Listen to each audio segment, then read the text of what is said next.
अफगानिस्तान में अमेरिका 20 साल से लड़ रहा है। उसने फौजी अभियान पर 149 लाख करोड़ रुपए से अधिक खर्च किए हैं। उसके हजारों सैनिक मारे गए, हजारों अफगानियों को जान गंवानी पड़ी है। इतने लंबे अभियान के बाद भी अमेरिका के पास दिखाने के लिए कुछ नहीं है। तालिबान के खौफनाक लड़ाकों की वापसी हो रही है। उन्होंने लगभग आधे देश पर कब्जा कर लिया है। खुफिया सूत्रों का दावा है कि अमेरिका समर्थक मौजूदा सरकार 6 माह में गिर जाएगी। सच है कि अमेरिका पर 19/11 का हमला करने वाले अल-कायदा का अब देश में प्रभाव नहीं है, लेकिन इस्लामिक स्टेट की एक शाखा सहित कई अन्य अमेरिका विरोधी आतंकवादी गुट अफगानिस्तान में सक्रिय हैं। इस बीच तालिबान और अमेरिका समर्थक सरकार के बीच शांति समझौते पर चर्चा चल रही है। उम्मीद की जा रही है कि पाकिस्तान जैसे मित्रों के दबाव से तालिबान सत्ता में बंटवारे के समझौते पर मान जाएगा, लेकिन इसकी संभावनाएं बहुत कम है। तालिबान अपने पूर्व शासक के पुराने कट्टर और निर्मम तौर तरीके लागू करने पर जोर देगा। किसी समझौते की बजाय तालिबान की तरफ से सरकार को बलपूर्वक हटाने की संभावनाएं अधिक हैं। वह धीरे धीरे शिकंजा कसने की नीति अपनाएगा। देश में गृह युद्ध का विस्तार होगा। संभावना है कि अमेरिका द्वारा छोड़ी गई खाली जगह को चीन, भारत, रूस और पाकिस्तान भरने की कोशिश करेगा। कुछ देश उन फौजी गुटों को पैसा और हथियार देंगे जिनसे उनके दोस्ताना संबंध हैं। देश में भयावह रक्तपात और विनाश होगा। तालिबान का प्रभाव लगातार बढ़ रहा है। दूसरी ओर राष्ट्रपति अशरफ गनी प्राइवेट फौजी गुटों को एकजुट करने में लगे हैं। लड़ाकू गुटों की सक्रियता से सेना को संभलने का मौका मिल सकता है। अफगान सेना के कमजोर पड़ने की वजह से तालिबान अशरफ गनी सरकार से गंभीरता से चर्चा नहीं कर रहा है। अखबार वॉल स्ट्रीट जर्नल ने खुफिया एजेंसियों के हवाले से बताया है कि गनी सरकार 6 माह के भीतर गिर जाएगी। पिछले सप्ताह तालिबान लड़ाके मज़ार शरीफ के पास पहुंच गए थे। बलख प्रांत के कई जिलों पर तालिबान का कब्जा है।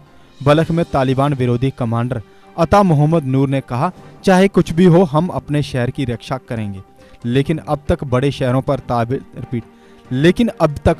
पर तालिबान का कब्जा नहीं है। वह ग्रामीण इलाकों में प्रभाव बढ़ाकर शहरों पर दबाव डालना चाहता है।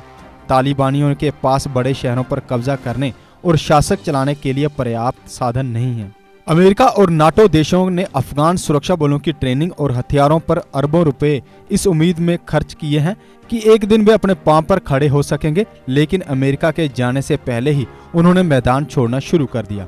अफगान सैनिक बताते हैं कि कमांडरों ने उन्हें उनके हाल पर छोड़ दिया है। उन्हें वेतन नहीं मिलता, खाने पीने के लाले पड़ गए हैं, गोला बारूद खत्म हो चुका है।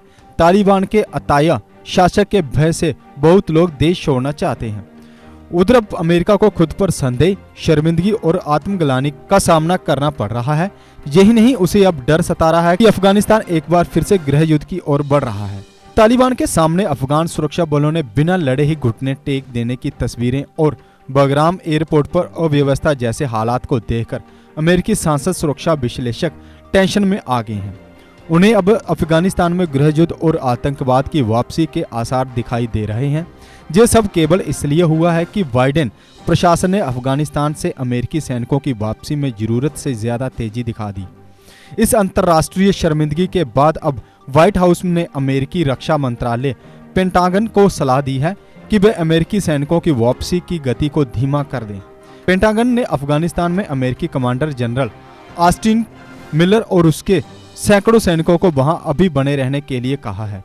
अमेरिका की कोशिश है कि इसके जरिए अफगानिस्तान के लोग सदमे को कम किया जा सकता है। उधर दशकों से जंग का सामना कर रही अफगान जनता ने युद्ध को गृह युद्ध की वापसी के लिए तैयार कर लिया है। रिपब्लिक पार्टी के सांसद माइकल मैककोल ने खुलासा किया है कि अफगान राष्ट्रपति अशरफ गनी की टीम ने उन्हें चेतावनी दी है कि अफगानिस्तान से अमेरिकी सैनिकों की वापसी को जिहाद के साल के रूप में याद किया जाएगा। उन्होंने कहा कि राष्ट्रपति बाइडेन को अफगानिस्तान में लोगों की हत्या, महिलाओं के दमन और मानवीय संकट की जिम्मेदारी लेनी होगी। पाकिस्तानी मदरसे में पढ़े युवा तालिबान के समर्थक में अफगानिस्तान पहुंचे। मैकोल ने कहा कि पाकिस्तान मदरसे में पढ़े युवा तालिबान के समर्थन में अफगानिस्तान पहुंच गए हैं और जल्द ही एक बड़ा गृह युद्ध देखने जा रहा है। उन्होंने इस सैनिकों की वापसी के लिए बाइडेन को जिम्मेदार ठहराया, लेकिन अफगानिस्तान से सैनिकों की वापसी का फैसला डोनाल्ड ट्रंप ने लिया था।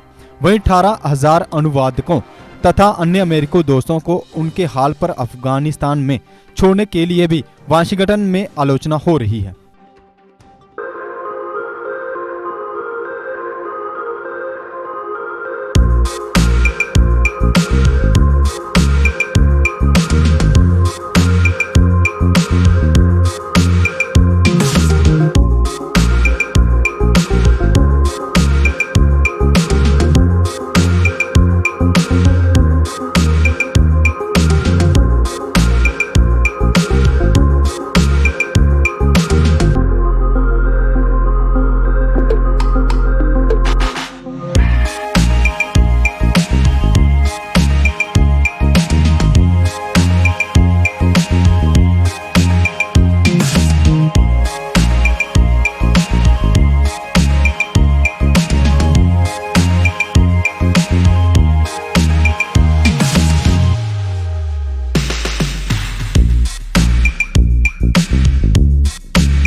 देखिए अपडेट रहे हमारे साथ। अगर आप ये वीडियो YouTube पर देख रहे हैं तो हमारे YouTube चैनल को सब्सक्राइब करें और बेल आइकन को क्लिक करें। अगर आप ये वीडियो Facebook पर देख रहे हैं तो हमारा Facebook पेज लाइक जरूर करें। For advertisement please contact 7051091811।